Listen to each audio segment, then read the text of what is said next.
Bonjour à toutes et à tous pour une nouvelle vidéo un peu spéciale où je vais vous donner les 10 films que j'ai le plus aimé durant l'année 2015 et ceux que j'ai le moins aimé aussi. Cette vidéo sort un peu en retard par rapport aux autres youtubeurs qui ont déjà donné leur top en janvier. En fait j'ai pas trop de raison, donc c'est parti, hein. Bien évidemment ce top est personnel, c'est mon top à moi, donc si vous n'êtes pas d'accord, il n'y a pas de souci, vous pouvez mettre votre top en commentaire si vous voulez. Juste avant de commencer, alors je vais vous citer quelques films que j'ai bien aimés, mais qui ne sont pas assez bons pour être dans mon top et pas assez mauvais pour être dans mon flop. Kingsman, The Walk, Avengers 2, Seul sur Mars, Les Nouveaux Héros, Astérix et le Domaine des Dieux, Sicario et Dope. Voilà. Donc là ça fait quelques films qui sont virés du classement, hop ça dégage. Il y a également des films que j'ai pas encore vus mais que j'aimerais bien voir et qui seraient peut-être apparus dans le classement si je les avais vus. Il y a Le Pont des Espions, donc Black Mass ou Joy. Il y en a encore d'autres mais je ne me rappelle plus trop en fait. Donc voilà, ces 3 films là ne seront pas dans le classement également. Et donc là on va passer au top flop. Alors j'ai sélectionné que 5 films parce que finalement en fait les films de 2015, en tout cas ceux que j'ai vus, étaient plutôt bons. Donc j'ai pas pu en trouver 10, donc je vais vous en donner 5. C'est pas grave, vous avez quand même un top flop. Numéro 5, Big Eyes de Tim Burton.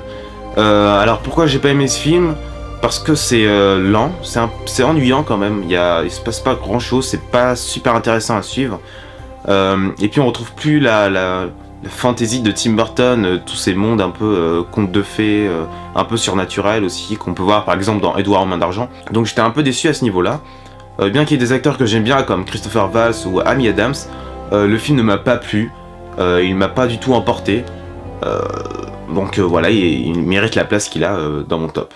Pourtant avec la bande-annonce ça avait l'air d'être bien, mais bon le film ne m'a pas du tout convaincu. Donc tant pis.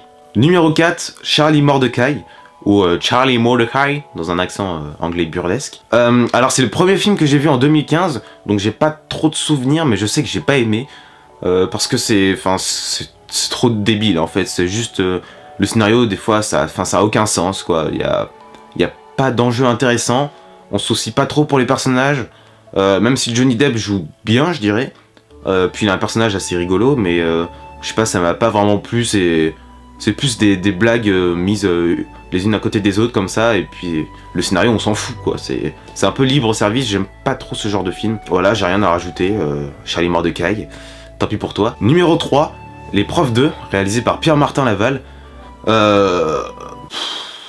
avec Kev Adams notamment.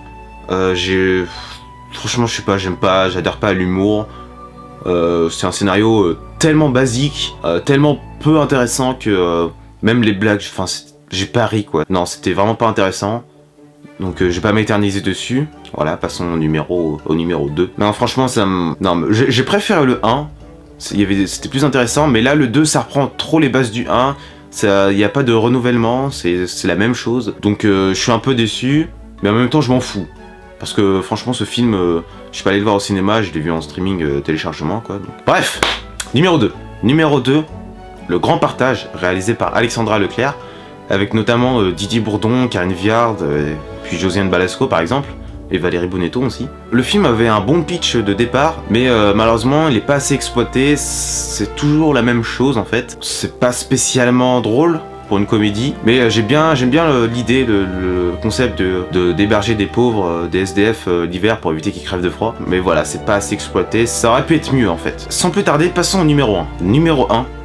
Gunman, réalisé par Pierre Morel, avec Sean Penn. J'ai qu'un mot pour critiquer ce film, c'est inintéressant. Voilà, c'est scénario vu, revu. On a déjà vu ça au cinéma 40 000 fois, donc je vois pas pourquoi refaire un film avec les mêmes bases, les mêmes codes, donc c'est vraiment inintéressant. Dommage pour Sean Penn, il a une belle filmographie, mais là ça... Non, franchement non, je me suis vraiment ennuyé quoi, j'ai failli m'endormir. Heureusement que je suis allé jusqu'au bout d'ailleurs, mais non, inintéressant. Et sur ce, on enchaîne avec le top film de l'année 2015.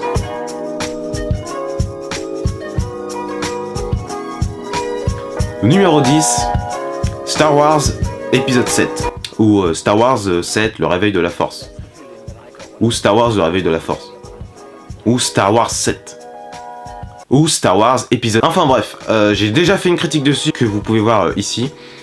donc où je donne mon avis qui sera plus constructif que celui que je vais vous donner maintenant. Là, je vais juste survoler ce que j'ai dit dans ma critique. En gros, tout est bon, les personnages, les costumes, les effets spéciaux, l'intrigue, puis il y a beaucoup d'humour aussi, c'est ça qu'on aime. J'ai bien apprécié que J.J. Abrams utilise les animatroniques et non les effets spéciaux genre motion capture et tout ça. Mais le seul défaut que j'ai à donner au film, ça serait le méchant principal qui est ridicule, Kylo Ren. Mais en même temps, je comprends, peut-être qu'il va avoir un développement plus intéressant par la suite. Mais en attendant, il est archi ridicule dans le film, quoi. Donc, numéro 9, Renaissance de Tarsem Singh. Alors oui, là, vous pouvez voir, le cadre est pas pareil parce qu'en fait, je tourne un autre jour. Donc, différents vêtements, différentes luminosités. Voilà, ça dérange personne. Renaissance, c'est un film de SF très original, de par son scénario et par sa mise en scène aussi. Parce qu'en fait, chaque plan a une signification. Par exemple, à un moment donné dans le film, on voit deux personnages qui discutent et derrière, il y a une affiche avec des formes un peu bizarres.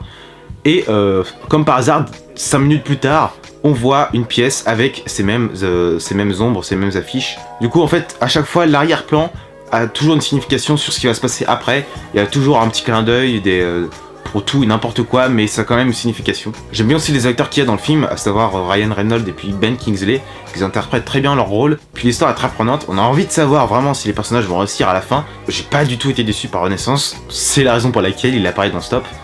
Donc voilà. Numéro 8, Imitation Game de Morten Tyldum. Avec notamment Benedict Cumberbatch qui est un super acteur vraiment, il fait du super bon boulot. Avec Keira Knightley aussi, c'est comme ça qu'on dit. Et puis d'autres acteurs dont j'ai oublié le nom.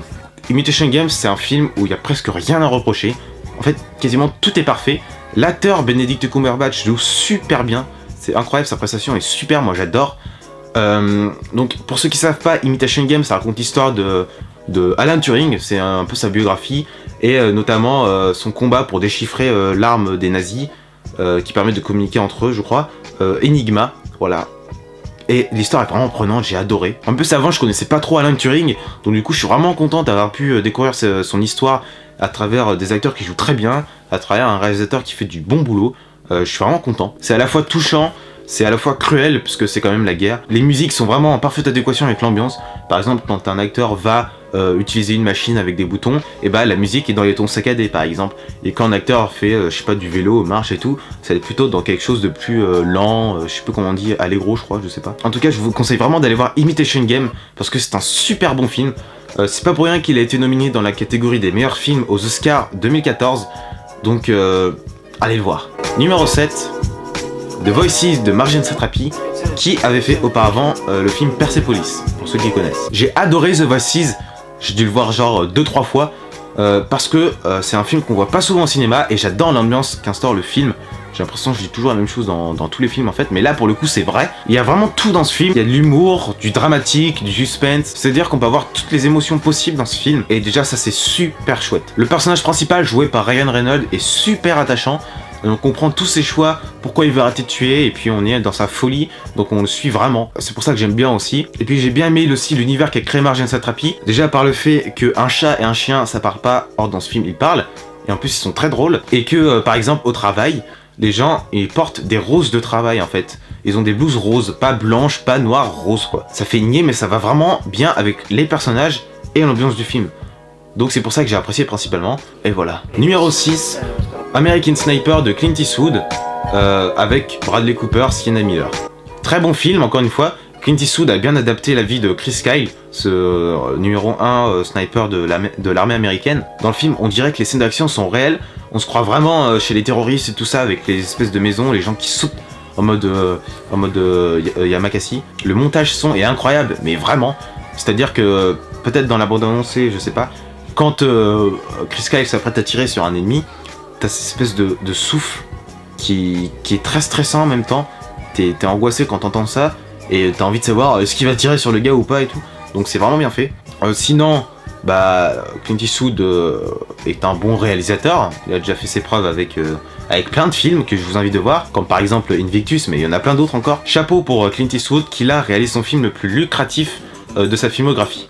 Numéro 5, Mission Impossible Rogue Nation de Christopher McQuarrie, avec Tom Cruise, Simon Pegg, Jeremy Renner, tout ça. Si j'ai mis Mission Impossible en 5ème position, c'est parce que c'est le film de divertissement idéal, c'est-à-dire que les scènes d'action sont très bonnes, La musique de film, vous la connaissez, donc voilà, elle est excellente. Les acteurs très bons aussi, des personnages très différents avec des caractères bien spécifiques à eux, une intrigue à la hauteur d'un Mission Impossible, et puis le fait qu'ils aiment faire de grandes choses pour avoir de belles images.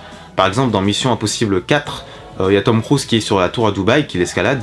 Et bah dans celui-là, c'est Tom Cruise qui est accroché à un avion et qui tente péniblement de rentrer dedans. Donc forcément c'est un vrai avion, hein, c'est pas des images de synthèse tout ça, sinon ça se saurait. Donc c'est un gros effort à faire, et il faut vraiment garder cet état d'esprit pour les prochains films de la saga. Numéro 4, Tête 2, réalisé par Seth MacFarlane, avec lui-même et Mark Wahlberg. Alors là je vois les gens qui vont pas du tout être d'accord dessus, il y a mieux que Tête 2 c'est sûr, mais moi si je l'ai mis en cette position, c'est que en fait j'ai tellement ri que j'étais obligé de le mettre dans ce top quoi. En fait la seule raison de Tête 2 en 4ème place, c'est parce que ça m'a fait extrêmement rigoler, et que ça fait longtemps que j'avais pas rigolé comme ça devant un film.